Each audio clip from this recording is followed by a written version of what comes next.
Hello, SSS members and pensioners. It's me, Angel. Welcome sa aking YouTube channel.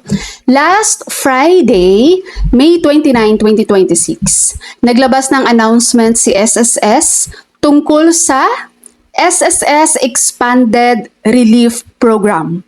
Ngayon po, sa mga nagtatanong kung ano ba ito, yan po i-discuss natin dito sa video na to. Per detalye, no, kung ano-ano ang nakapaloob dito sa SSS Expanded Relief Program na maaari pong makatulong sa mga active SSS members and pensioners. Number 1 po ay itong early implementation of pension increase. Maagang pagbigay ng increase na second round. Na sa halip mangyari ito noong sa September 2026 pa sana, pero pinaaga ito ngayon ni SSS na nag-take effect na po ito nitong June 2026. No? May mga nakatanggap na po tayong batch 1 ng kanilang pension ngayong June na may mga increase na po. Okay, so same pa rin ito, 10% sa retirement and disability pensioners and 5% naman sa death and survivor pensioner. At ang ating mga magre-retire pa lang sa SSS na mayroon pong date of contingency or date of retirement from June 1, 2026 hanggang August 31, 2026. So nilagay din po dito ni SSS, kasama pa rin po kayo sa increase. Pero mag-umpisa lang po ang increase nyo sa September 2026. Number 2 ay ito pong Enhanced Emergency Loan Program. Ito pong program na to para lang po ito sa mga active member. Hindi po kasama dito ang mga pensionado na po. Retirement pensioner, survivor pensioner, or disability pensioner. So hindi kayo kasama dito sa Enhanced Emergency Loan Program. Ang makapag-avail po nito ay yung may mga active member po natin na meron pong hindi bababa ng contributions ng 18 months. No?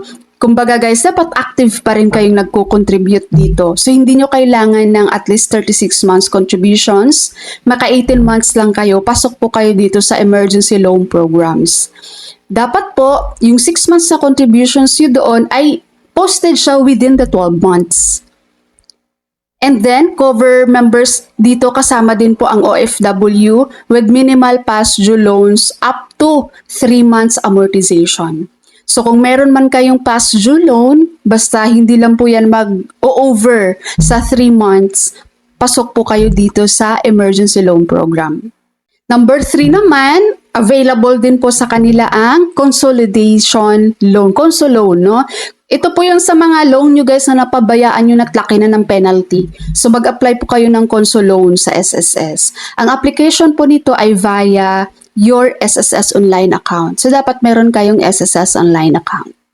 Number 4, ito naman para na sa mga employers to, na may mga business dyan. Contribution penalty condonation, delinquency management, and restructuring program. And number 5, the last one but not the least, ito yung pinakahihintay talaga ng lahat, ang SSS Microloan or Loan Light. Dahil ito, pwede rin pong makapag-avail nito ang ating mga pensioners. Take note guys ha, coming soon pa lang ito. Inaayos pa lang to ngayon ni SSS pero malapit na po itong ma-implement ang ating SSS Microloan or loan light natin. Ang loanable amount dito ay 1,000 to 20,000 pesos. Yung meron ditong nagsasabi bakit ang liit lang. Kaya nga siya loan light guys. No, micro, maliit lang talaga, micro loan lang po ito. Then flexible repayment 15 to 90 days. Interest rate is 8% per annum. SSS is currently finalizing the program guidelines, system integrations, and partnership with banks. So, hintayin po natin na maging okay na po ito, maayos itong SSS Microloan or Loan Light.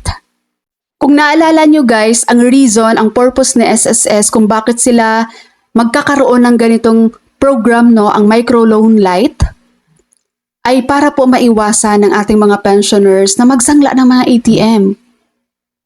Yes, kaya inaano nila to, na-finalize nila to ngayon na ma-implement to as soon as possible. Once po na implement itong microloan, hindi nyo po kailangang isangla ang mga ATM nyo, mga mamshi and papshi dyan. Dito na kayo mag-avail sa microloan. Hindi nyo kailangang isangla ang ATM nyo dito. Clear po? So sa mga nagtatanong dyan guys ng kung ano itong SSS Expanded Relief Program, yan po ang mga program na nakapaloob dyan. At sana po naintindihan nyo po ito at naipaliwanag ko rin po sa inyo ng maayos. Alright? So bago kayo ang ating video for today, sa mga naghahanap dyan ng pabango, available po ito. Nasa description po ng aking video. I-click nyo lang po yan. Okay, so that's all for my video for today. Thank you so much for watching everyone. God bless you all.